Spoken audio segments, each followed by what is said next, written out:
दादाचा दवाखाना नुकताच पार पडला होता. नशिबानं साथ दिली म्हणून मामाच्या घरावर अचानक आलेलं हे मोठं संकट दूर गेलं होतं. तिसरीत असताना एकदा रविवार असल्यानं मी दादाबरोबर शेळ्या वळायला गेलो होतो. त्याला चुकांडा देऊन मी थेट शेळक्याच्या बाजाबाबाचा आंबा गाठला. फेब्रुवारी महिना सुरू होता. आंब्याच्या कैऱ्या बऱ्यापैकी साकं धरण्याला लागल्या होत्या. मला काय हुक्की आली का काय माहिती. आमराई 4-5 आंब्याची झाडं एका लाईनमध्ये होती. त्यापैकी ज्या आंब्याला जास्त कैऱ्या होत्या त्याला मी सहज एक दगड मारला तर अचानक एका दगडामुळं 5-6 कैऱ्या खाली पडल्या. माझा आनंद गगनात मावेना. माझा नेम इतका चांगला असेल हे मला तिथं पहिल्यांदा जाणवलं. खाली भरपूर ढेकळं दगडं होती. मी मागचा पुढचा विचार न करता आंब्याला पुन्हा दगड मारायला लागलो. आंबे पडत गेले. आंब्यापासून बजाबाबाचं घर 500-600 फुटांवर. आंब्याखाली ज्वारीचं उभं पीक असल्यामुळं त्यांना मी लांबून दिसत नव्हतो, पण आंबे पडत असल्याची जाणीव बाबाचा मुलगा जगू मामाला झाली. तो धावत आंब्याकडे आला. जगू मामा हा माझ्या त्रिंबक मामाचा एकदम जिवलग मित्र असल्यानं त्यानं खाली पडलेल्या कैऱ्यांचा टपाडा पाहिला आणि डोक्याला हात लावून घेतला.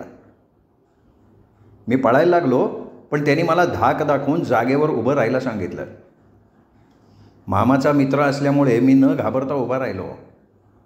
पण एवढ्या कैऱ्या मी अमानुषपणे पाडल्या याचं मला आता दुःख वाटायला लागलं. जगूमामानं मला जवळ घेतलं आणि एक जोरात कानफाटात हाणली. काही कळायच्या आत कमरेखालचा पूर्ण भाग नखापर्यंत ओला झाला. जगूमामानं माझा कान खेचत सगळा किस्सा दादाला सांगितला. जे झालं ते झालं, आता यापुढे असं काही करू नको असा धमकीवजा सल्ला त्यांनी मला दिला. मोठा झाल्यावर एकदा मी सुट्टीत घरी आलो होतो. आमच्या जुन्या माळ्यात 20 ते 25 वर्षांची नारळाची झाडं होती. साधारणतः 25-30 फूट उंचीची असतील. एक दिवस नारळाच्या झाडाजवळून जाताना एक घड बऱ्यापैकी पिकलेला दिसला, परंतु नारळावर चढून नारळ काढणं कुणाला जमत नव्हतं.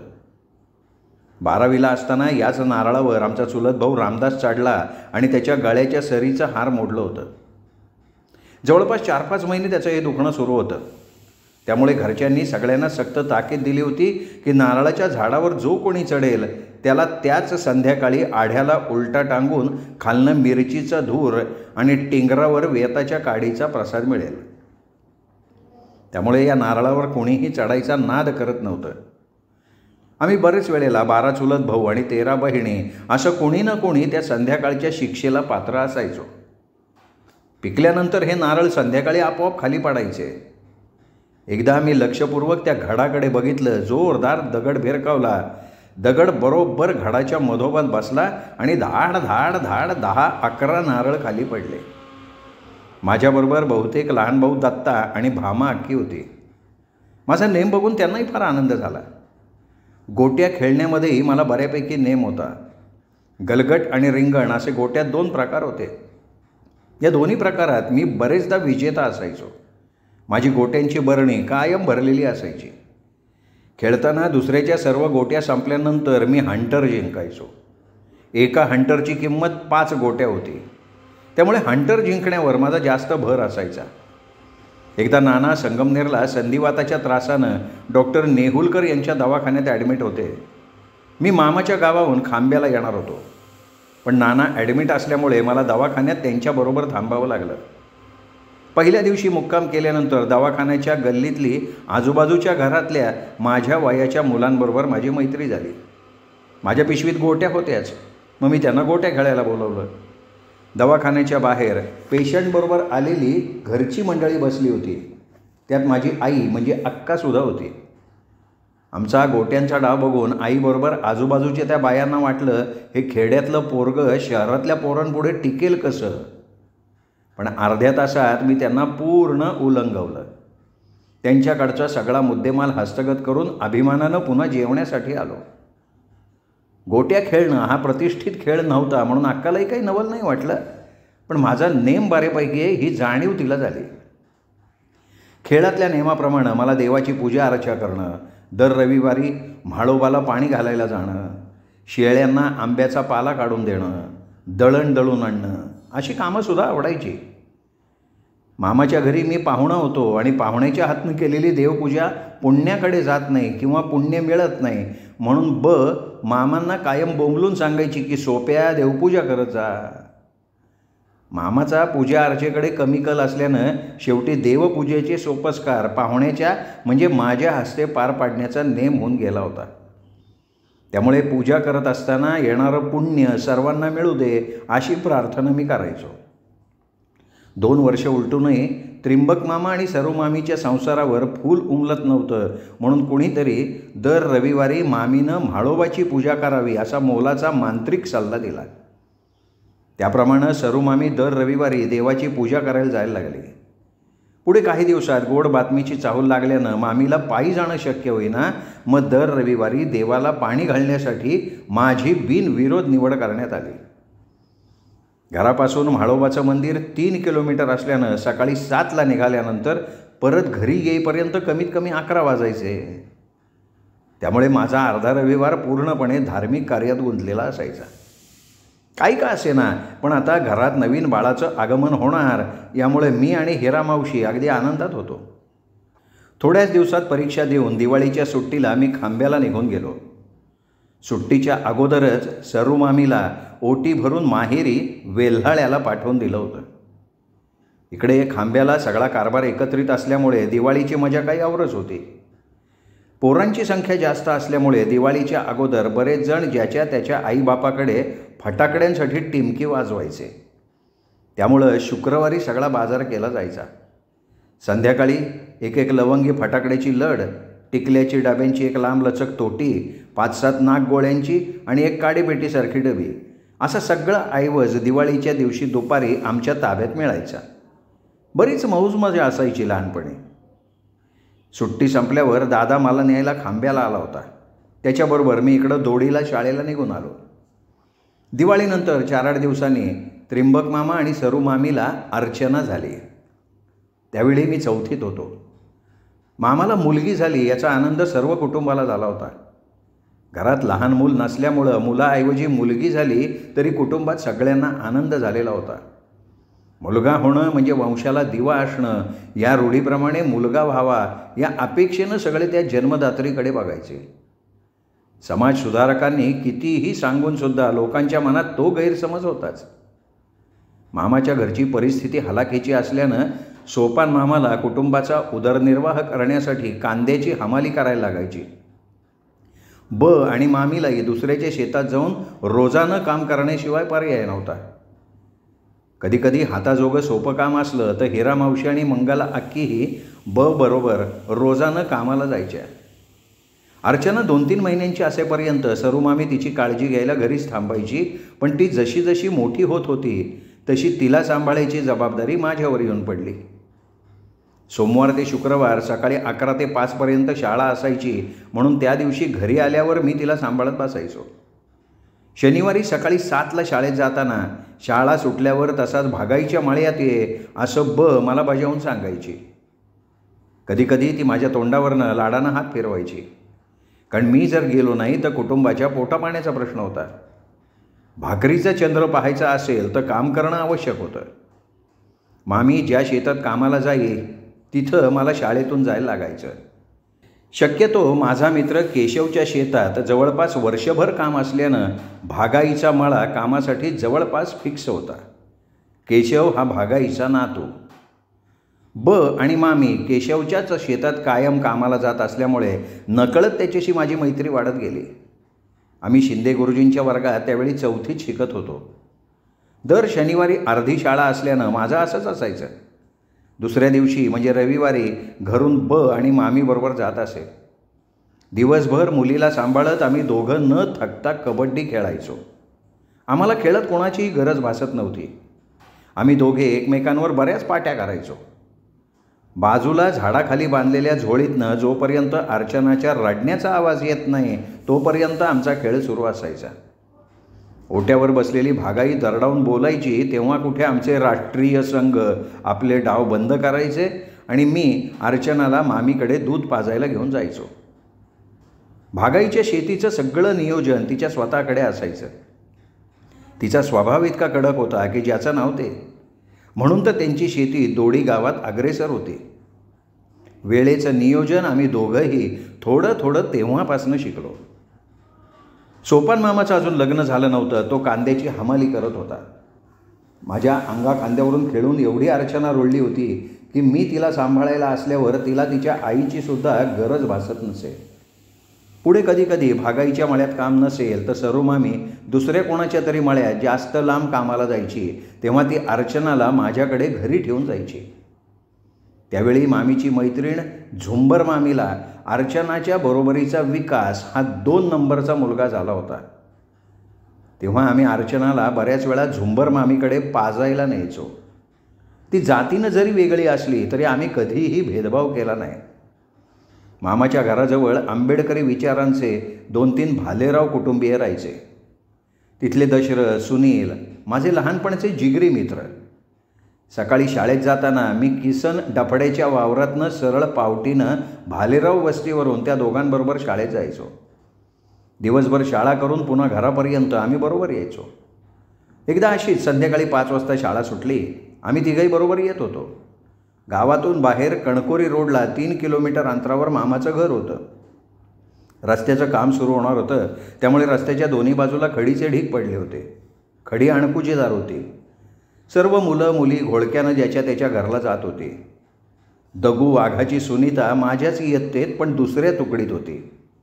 तिचं कोणाबरोबर तरी भांडण चाललं होतं.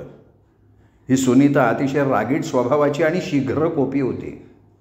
तिच्या हातात तिथल्या खडीचा एक दगड होता.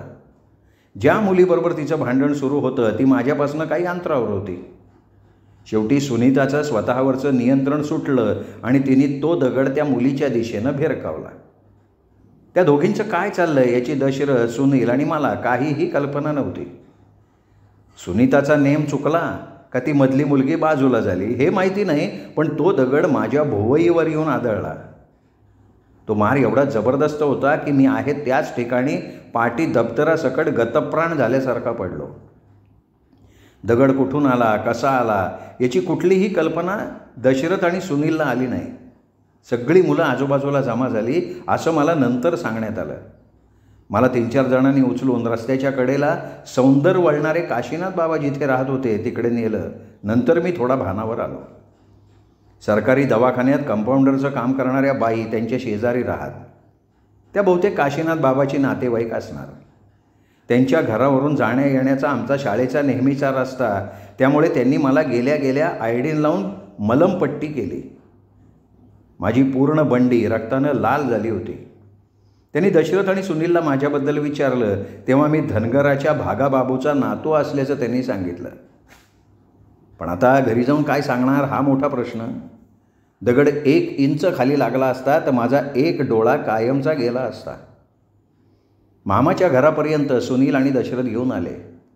सुनीलचे वडील मनुबाबाही आले होते. आमच्या दादाला आणि बला सगळी हकीकत त्यांनी सांगितली. हे सगळं कळल्यानंतर अंधार असूनसुद्धा दगू वाघाच्या घरी भांडायला गेली. पण आता भांडून काही अर्थ नव्हता. परंतु नखासारखा जपलेला नातू, त्याची काहीही चूक नसताना त्याला भोवईवर जखम झाली होती, त्यामुळे बचं टाळकं फिरलं होतं. एका बाजूला दिवसभर फुसकट पडूसर राबणं आणि संध्याकाळी असं काहीतरी अघटित घडणं, यामुळे दादासकट सगळे या घटनेचा विचार करत होते. लोकाच्या लेकराला असं काही बरवाईट झालं तर कोण जबाबदारी घेणार. त्यापेक्षा त्याच्या आईबापाला सांगून पोराला तुमच्या ताब्यात घेऊन जा असं सांगावं ही चर्चा सुरू होती. पण तिकडे शाळेची चांगली सोय नसल्यामुळे या घटनेनंतर 2-4 दिवसानंतर वातावरण शांत झालं. एका पायानं अपंग असलेले दगू वाघ हे गावात पोस्टमास्तर होते. त्यांच्याकडे बघून दादानी आणि बनं झालेल्या गोष्टीवर पडदा टाकला. पण त्या दिवशी दशरथनी आणि सुनीलनी मला जीवापाड मदत केलेली होती. पुढे त्यांनी त्यांचं शिक्षण आटोपतं घेतलं. घरची परिस्थिती बेताची असल्यानं त्यांनी शेतीचा मार्ग धरला. आज त्यांच्याकडे बघून माझे हे दिलदार मित्र न शिकल्याचं शल्य मला कायमचं बोचतंय. शिक्षण न झाल्यानं त्यांना शेती व्यतिरिक्त दुसरा कुठलाही सोपा मार्ग नव्हता. आता मला भुवईकडं बघताना त्यांची आठवण रोज येते. शेवटी त्या दिवशी जेवण झाल्यावर रात्री बनं तोंडावरून हात फिरवत म्हाळोबाकडे बघत देवबाप्पा म्हाळूबा तू होता म्हणून सारं ठीकठाक झालं, थोड्यावरून वाचलं पोरग, डोळा गेला असता नाही तर माया नात्याचा. लोकाचं लेकरू काही कमी जास्त झालं असतं तर मग काय सांगितलं असतं मी लेकीला जावयाला. बराच वेळ ती एकटीच बडबड करत. तिला सासूरवाशीण लेकीची आठवण यायला लागली. आलेला हुंदका शेवटी तिने दोन्ही डोळ्यावर हातानं लुगड्याचा पदर बराच वेळ दाबला. ती भुईकडे बंद डोळे धरून बसली होती. शेवटी तिने मला तिच्याजवळ झोपवलं. अंथरुणात माझ्या कानाजवळ जरा हळूवार गुणगुणत होती. सांग माझ्या राजा तू शाळा पुरी करशील का, लेकीचं नाव माझ्या मोठं ते करशील का. गरिबीची जाण समजी ध्यानात तू धरशील का, बाप तुझा हाय करारी मान उंच करशील का. शाळा तुझी सारी इथं तटाला त्या लावशील का, शाळा तुझी सारी इथं तटाला त्या लावशील का. शिकून सगळी बुकं तू मामाचं नाव घेशील का, मामाचं नाव घेशील का. गेला जरी तुह्या गावा दोडीला भाव देशील का, गेला जरी तुह्या गावा दोडीला भाव देशील का. माझं डोकं चांगलं ठणकत होतं तरी पण बची ही गुणगुण कानाला खूप गारवा देत होती. मलमपट्टी करणाऱ्या नर्सबाईनं दिलेली ठणक थांबण्याची गोळी खाऊन मी झोपी गेलो. असं पडत झडत का होईना पण माझ्या शिक्षणाची वात दोडीच्या शाळेत रुजायला लागली होती. मला आता 5वीला हायस्कूलला ब्रह्मानंद न्यू इंग्लिश स्कूलमध्ये घातलं होतं. शिंदे गुरुजींच्या मराठी शाळेतल्या वर्गाची मला मधून आठवण येत होती. तिथे आम्ही मजा खूप केली होती. हायस्कूलची शाळा नवीन 5-6 वर्षापूर्वी सुरू झाल्यामुळे शाळेला तेवढे वर्ग नव्हते. आमची शाळा शिक्षणासाठी चांगली असल्यामुळे आजूबाजूच्या मानोरी, कणकोरी, मरळ, नांदूर, माळवाडी, दोडी खुर्द, चास, खांबाळे या 6-7 खेड्यांमधली सगळी मुलं लांबून आमच्या शाळेत यायची. त्यात माझ्यासारखे मामा, मावशी, काका अशा पाहुण्यांकडे राहणारे वेगळे. त्यामुळे वर्ग कमी पडायचे. आमचा 5वी कचा वर्ग मराठी शाळेसमोरच्या सोसायटीच्या गोडाऊनमध्ये भरायचा. मामाची जशी तारांबळ तशी मामाच्या गावच्या शाळेची सुद्धा होतीच. गोडाऊनमधनं शिंदे गुरुजींचा वर्ग मला समोर दिसायचा. दोघांमधलं अंतर फक्त 100 मीटरचं. तो वर्ग मला याच्यापेक्षा चांगला वाटायचा. 5वीला येऊन बदल काही नव्हता. खालीच भुईवर बसायला लागायचं, फक्त फरशी बसवलेली होती एवढंच. त्यामुळे थोडंसं वेगळं वाटायचं. शाळेतली 7वीपर्यंतची सगळी मुलं भुईवरच बसायची. 8वी नंतर पुढे बेंच होते. पण बरीच मुलं 2 ऐवजी एका बेंचवर 3-3 बसायची. मी एक दिवस असाच तिकडं जाऊन बघून आलो होतो. मराठीचे B.K. सांगळे हे वर्गशिक्षक नवीनच आले होते. त्यांनी आम्हाला बऱ्याच वेळा खूप झोडलं. चित्रकलेच्या काळे सरांनी सुरुवातीला अलिबाबा 40 चोरची गोष्ट सांगून आमचं मन रमवलं. नंतर इंग्रजी H पासून माणसाचं चित्र काढून दाखवलं. त्याला आम्ही सगळेजण H बाबा म्हणायचो. तिथून पुढं आमची 5वी सुरळीत चालू झाली. हायस्कूलला नवीन आलो म्हणून नवीन वाटायचं, पण तसं काही नव्हतं. तरी पण आपण इथून बी चांगलं काहीतरी शिकू असं मला वाटायला लागलं. हे इंग्रजी शिक्षणाचं माझं पहिलं वर्ष होतं. त्यामुळे आमचं A म्हणजे ॲन्ट, B for ball, C for cat, D for doll असं मजेशीर शिक्षण सुरू झालं. आमच्याबरोबर रामोशाचं संजू गोफणे म्हणून एक पोरगं शाळेत येत होतं. पण त्याच्याकडे शाळेचे कपडेच नव्हते. तो साध्या कपड्यांवर यायचा. बऱ्याच वेळेला सर त्याला वर्गाच्या बाहेर अंगठे धरायला लावायचे. नंतर त्याच्या घरच्यांनी सरांना सांगितलं, अहो खराब परिस्थिती गुरुजी आमची, बसू द्या त्याला, दिवाळीला घेऊ आम्ही त्याला कपडं. मी बघत राहिलो. एवढी खराब परिस्थिती आमची अजिबात नव्हती. ते पाहिल्यावर काहीही झालं तरी पूर्ण शाळा शिकायची हे मी तेव्हा आतूनच ठरवून टाकलं. बऱ्याच वेळा आम्ही संजूला समजून सांगायचा. त्याचा डोळा जन्मापासूनच काहीतरी इजा झाल्यासारखा खूप वाकडा आणि ताणलेला दिसायचा. झोपेतसुद्धा तो पूर्ण झाकत नव्हता असं तो सांगायचा. त्याच्याकडे बघून पहिल्यांदा भीती वाटायची, पण त्याचा स्वभाव फार साधा सरळ होता. संजूनं त्याच्या आईबरोबर दिवाळीच्या अगोदरच रोजानं कामाला जाऊन स्वतःच्या हिमतीवर कपडे घेतले आणि तो दररोज शाळेत यायला लागला. मी सुद्धा आता चांगला अभ्यासाला लागलो होतो. शनिवार रविवार अर्चनाला सांभाळून मी खेळाबरोबर जसा जमेल तसा अभ्यास करायला लागलो. काम संपल्यावर जास्त काही विचार न करता फक्त वह्या आणि पुस्तकांचा अभ्यास एवढंच डोक्यात धरायचो. इथं मराठी शाळेपेक्षा वातावरण बरंच बदललं होतं. हायस्कूलची पहिली 6माही जवळ आली होती. दिवाळीची सुट्टी लागणार या आनंदात मी पहिली कागदावरची पुरवण्या असणारी परीक्षा देऊन मोकळा झालो. हिंदीत स्वतंत्र निबंध मी तेव्हा पहिल्यांदा लिहायला घेतला होता. प्रश्नपत्रिकेत विषय गाय होता. गायीचं महत्त्व पटवून देण्यापेक्षा मी तिचे सगळे शारीरिक भाग निबंधात लिहिले होते. गाय को 2 सींग रहते, गाय को 4 पाँव रहते, गाय को 1 पूंछ रहती, गाय को 4 सड रहते. दिवाळी झाल्यानंतर ढगे सरांनी पेपर तपासून आमच्यासमोर आणले आणि पहिला पेपर माझ्या हातात ठेवला. थोडा वेळ मला काही समजलं नाही. मला वाटलं मार्क बरे असतील, पण झालं वेगळंच. मला ते नेहमी लिहिलेला निबंध सर्वांसमोर वाचायला लावला होता. माझ्या दोन्ही हातात पेपर धरून मी तो वाचत होतो आणि त्यांनी माझे कान पकडलेले होते. मी गायीचे लिहिलेले सगळे अवयव वाचून दाखवले. सर्व निबंध वाचून दाखवल्यावर अब गाई के बदले बाई पर लिखो असं म्हणाले तेव्हा सगळा वर्ग माझ्याकडे बघून खी खी करत बराच वेळ हसत होता. मी खूपच कांडावलो होतो. नंतर माझी चूक माझ्या लक्षात आली.